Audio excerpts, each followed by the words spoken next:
Fourth grade, our next lesson is Module 5, Lesson 31, and today we're going to be adding mixed numbers. And we're going to be focusing on two different strategies today, so you will need 2 pages for your notes. One for one strategy and one for the other. Pause your video if you need to fill in your table of contents, otherwise let's get started. Our objective says I can use 2 different strategies to add mixed numbers together. So on your first page, we'll practice strategy 1, and on your second page, we'll practice strategy 2. Are you ready? Strategy 1 is called the arrow method, and you might be having flashbacks to 2nd or 3rd grade when you hear those words. Take a look at the arrow method below with an addition problem. 33 plus 12 equals 45, and then look at how they decompose that addition sentence using the arrow method. What do you notice about this strategy? How would you describe it? Why do you think it's called the arrow way? Take a moment to think. You're probably thinking to yourself, I noticed that they took 12 and broke it down into smaller increments. If I were looking away from this and somebody were to describe it to me, they would probably tell me it's called the arrow method because they show these small steps of addition using an arrow symbol. The reason why we use the arrow method is to create less intimidating numbers. I know the math fact 33 plus 10 off the top of my head, but I might not know 33 plus 12. By breaking 12 down into less intimidating numbers, we can do more mental math strategies. So what would this look like if we were using a mixed number? Well, let's practice. First, we're going to have our number sentence 1 and 9/12 plus 1 and 7/12. Down below, I have a template for us to fill in that addition sentence. Step 1 is we're going to add our whole number. What that means is I'm going to look at the number being added to 1 and 9/12, and I'm only going to focus on that whole number, which is 1. I'm only going to add 1. I might not know 1 and 9/12 plus 1 and 7/12 off the top of my head, but I definitely know 1 plus 1. 1 and 9/12 plus an additional 1 equals 2 and 9/12.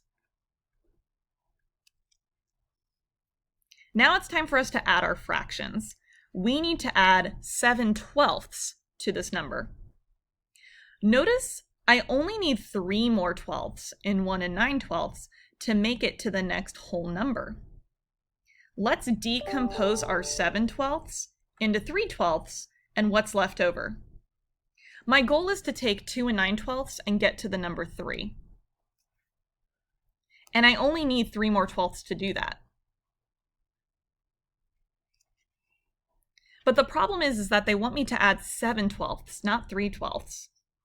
So let's decompose those 7/12 into 3/12 and whatever it is that's left over. I can add those leftover 12ths afterwards. 7/12, take away 3/12, leaves me with 4/12. I've added my 3/12 to get me from 2 and 9/12 to 3. And now let's add what's left over.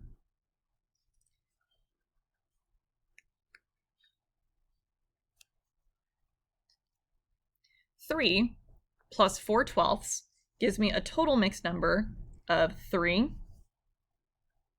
and 4/12. Let's practice this strategy again. This time we're going to solve 3 and 4/6 plus 2 and 5/6. Our starting number is 3 and 4/6, and we're going to see if we add one bit at a time what we can end on.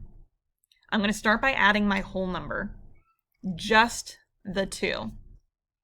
3 and 4/6 plus only 2 gives me 5 and 4/6.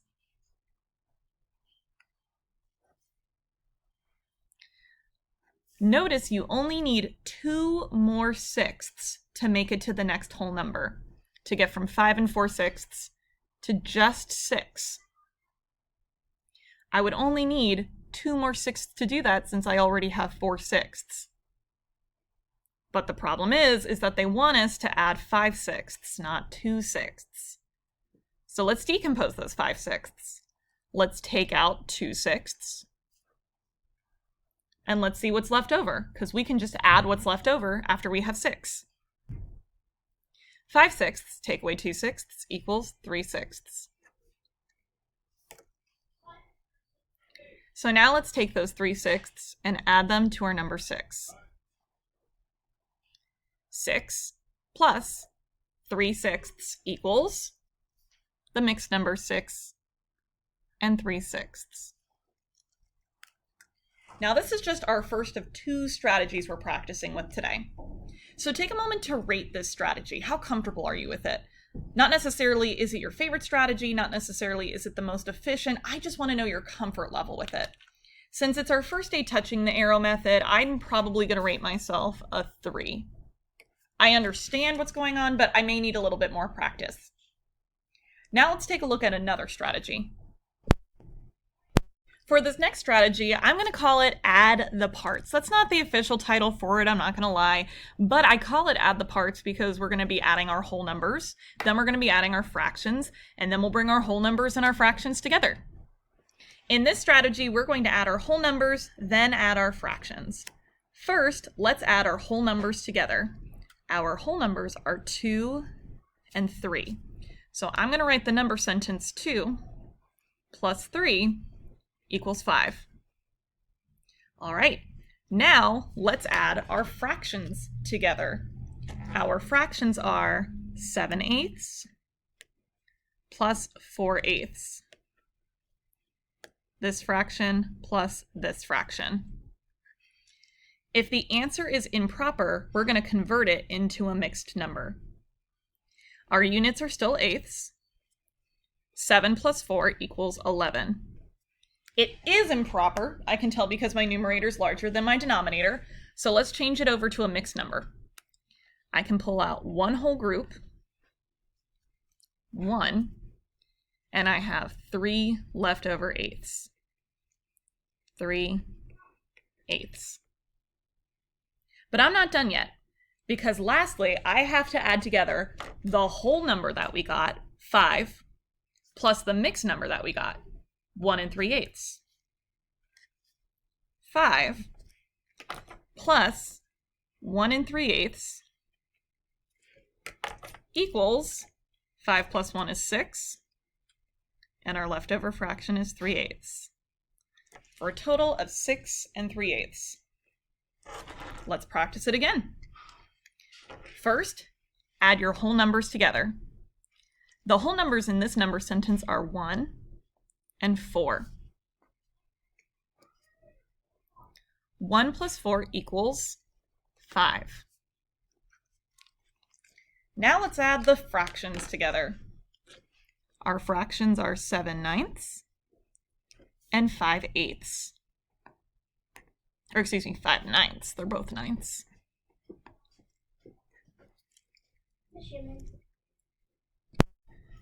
If the answer is improper, we're going to convert that improper fraction into a mixed number.